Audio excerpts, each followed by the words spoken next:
Hi guys, it's me Nur and welcome back to my YouTube channel. Pernah gak sih kalian ngerasa susah banget buat bilang enggak? Misalnya, temen minta tolong padahal kalian tuh lagi capek banget di hari itu. Tapi tetap aja diyain. Atau ikut-ikutan sesuatu yang sebenarnya kalian tuh nggak suka, cuman biar nggak dibilang nggak asik aja. Kalau itu sering banget kejadian di kalian, bisa jadi kalian termasuk tipe people pleasure. Aku rasa kita semua udah nggak asing ya dengan kata ini. Nah, di video kali ini aku bakal bahas apa sih itu people pleasure, kenapa banyak banget dari kita yang cenderung seperti itu, dan gimana caranya untuk menangani dari perspektif bimbingan dan konseling. Yuk kita mulai. Jadi, apa sih itu people pleasure? Secara sederhana, people pleasure adalah orang yang punya kecenderungan buat selalu menyenangkan orang lain, bahkan dengan mengorbankan diri sendiri. Bahasa gampangnya guys, kita tuh selalu pengen untuk bikin semua orang tuh happy sama kita. Meskipun ya hal itu bisa bikin kita capek, gak nyaman, atau bahkan kehilangan jati diri kita sendiri. Dalam perspektif bimbingan dan konseling sendiri, perilaku ini bisa dikaitkan dengan konsep self-worth.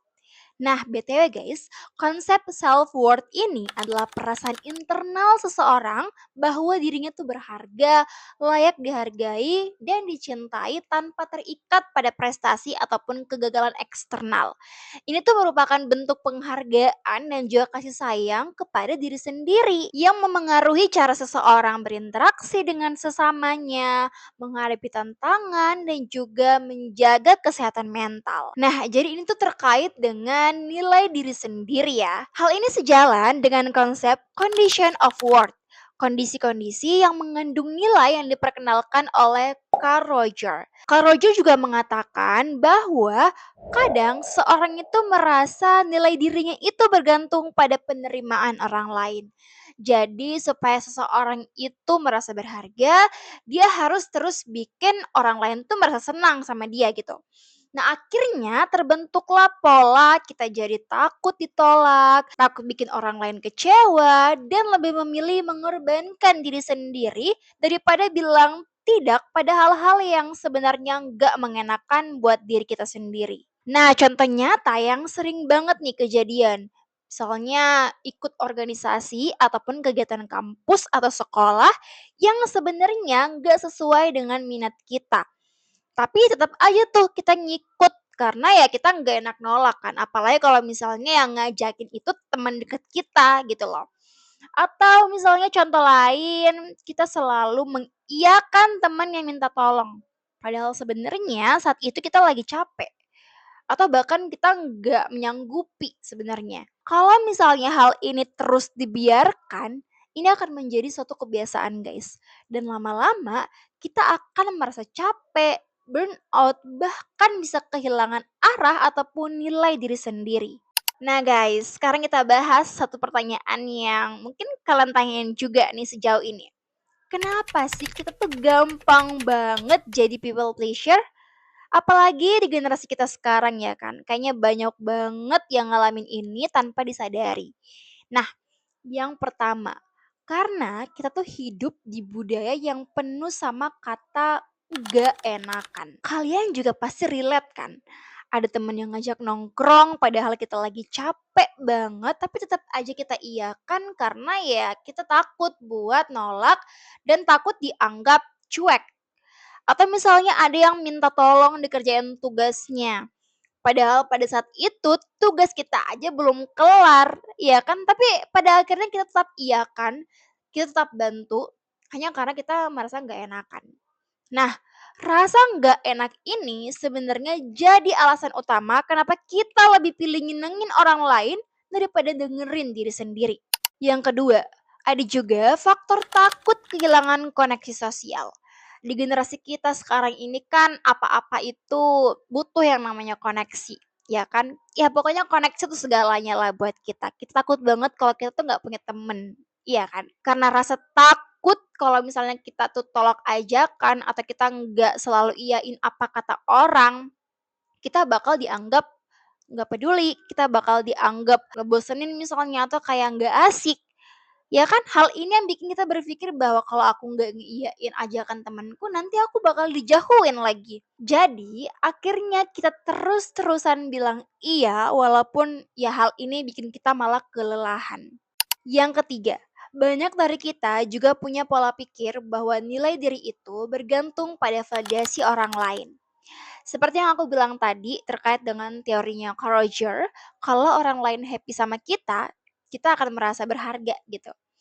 Nah, tapi begitu ada yang kecewa, kita bisa juga langsung mikir, kayaknya aku emang gak pantas deh, aku gagal deh, aku emang gak cukup baik deh. Nah, hal ini tuh bahaya banget guys.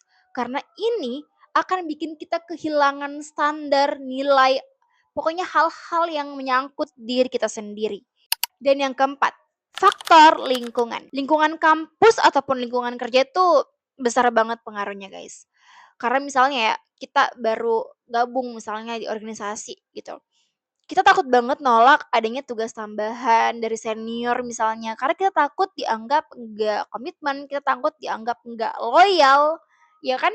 Atau kalau di dunia kerja deh, misalnya pas kita lagi magang, takut banget kita nggak terima kerjaan dari rekan kerja kita, ya meskipun pada saat itu kita lagi overload, kita udah nggak bisa, tapi kita takut aja buat nggak ambil kerjaan itu.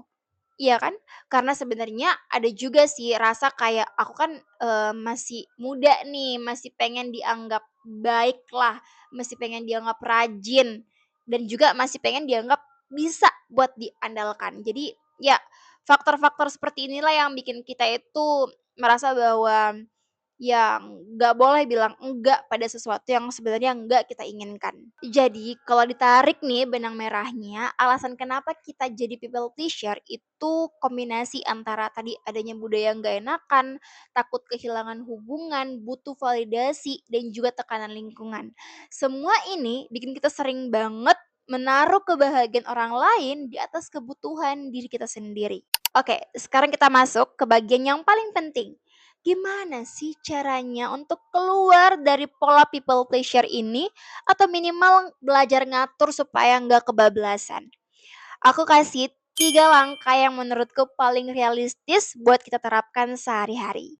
Yang pertama, belajar bilang tidak dengan cara asertif. Nah, banyak banget orang takut kalau misalnya dengar kata no, karena dikira kasar atau dikira bikin hubungan tuh jadi renggang. Padahal dalam bimbingan dan konseling sendiri guys, ada keterampilan yang disebut komunikasi asertif. Yaitu cara kita menyampaikan apa yang kita rasakan dan juga kita butuhkan dengan jujur tapi tetap sopan. Contoh kalau misalnya tadi teman ada ngajak nongkrong padahal kita lagi capek banget gitu kan. Kita bisa bilang, makasih banget udah ngajak tapi kayaknya aku butuh istirahat dulu deh hari ini. Itu jauh lebih sehat daripada kita iyain, kita datang tapi dengan perasaan yang nggak enak, dengan muka bete ataupun dengan perasaan yang kayak setengah-setengah gitu loh. Atau kita modifikasi sedikit. Gini guys, aku tuh pernah dengar suatu podcast yang juga bahas soal ini. Dan di situ podcasternya bilang kalau kita masih belum cukup berani ya untuk bener-bener berkata tidak dalam artian nolak sebuah ajakan misalnya, kita bisa ganti kata tidak itu menjadi iya, tapi dengan tambahan opsi yang membuat kita sama-sama senang. Misalnya tadi kita diajak nongkrong nih kan sama temen, tapi kita lagi capek banget di hari itu. Nah, kita bisa bilang, boleh, tapi kita atur jadwal lagi ya di lain hari, soalnya hari ini aku lagi capek banget. Gimana? Kedengarannya lebih baik dan bikin sama-sama seneng kan? Kita bisa banget pakai cara ini untuk bikin hati kita jauh lebih tenang juga. Jadi kita nggak bakalan overthinking juga. Karena kesannya kita nggak nolak, tapi kita kasih opsi lain di hari lain. Tapi kita juga nggak merugikan diri sendiri karena kita mengiyakan sesuatu yang sebenarnya kita nggak mau di hari itu. Nah, dengan cara komunikasi asertif, orang lain tuh akan tahu batasan kita, lebih menghargai, dan juga kita akan tetap bisa menjaga hubungan sosial yang baik dengan mereka. Kedua, tingkatkan self-awareness lewat refleksi. Kita sering gak sadar kapan aja kita jatuh ke pola people pleasing ini. Jadi, coba deh untuk luangin waktu 5 sampai 10 menit tiap malam buat refleksi. Tulis di jurnal ataupun di notes HP, kayak hari ini aku bilang iya padahal aku nggak mau. Itu kenapa ya? Pokoknya tanyain aja alasan-alasan di balik kenapa sih kamu ngeiyain sesuatu padahal kamu nggak mau.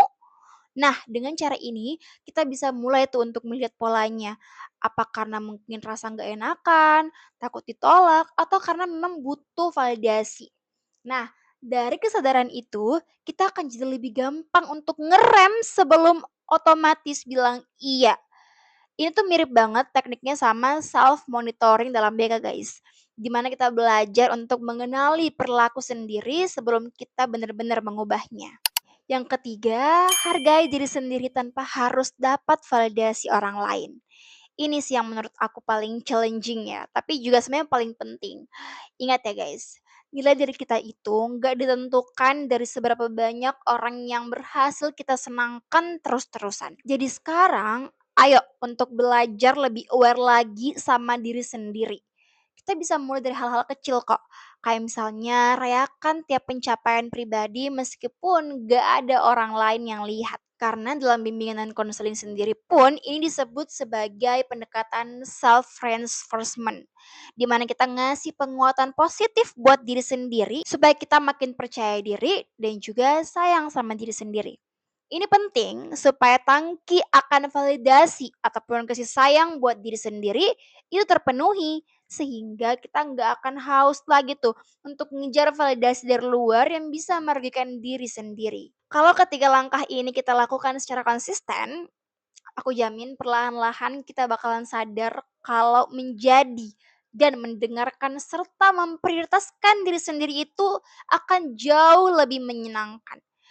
Kita tetap bisa peduli kok sama orang lain, tapi jangan sampai harus mengorbankan diri sendiri terus-menerus. Semoga sharing kali ini bermanfaat ya buat kita semua. Kalau kalian punya pengalaman tentang jadi people pleasure, boleh banget ceritain di kolom komentar. Aku pengen banget dengerin versi people pleasure versi kalian. Supaya kita bisa sama-sama diskusin ini juga. Oke guys, sekian video untuk kali ini. Jangan lupa untuk subscribe, like, dan komen. Kalau teman-teman punya hal yang dibahas di video selanjutnya atau yang diceritain, boleh banget juga untuk tulis di kolom komentar atau DM aku di Instagram di @nerwimes. Oke, sampai jumpa di video selanjutnya. Bye!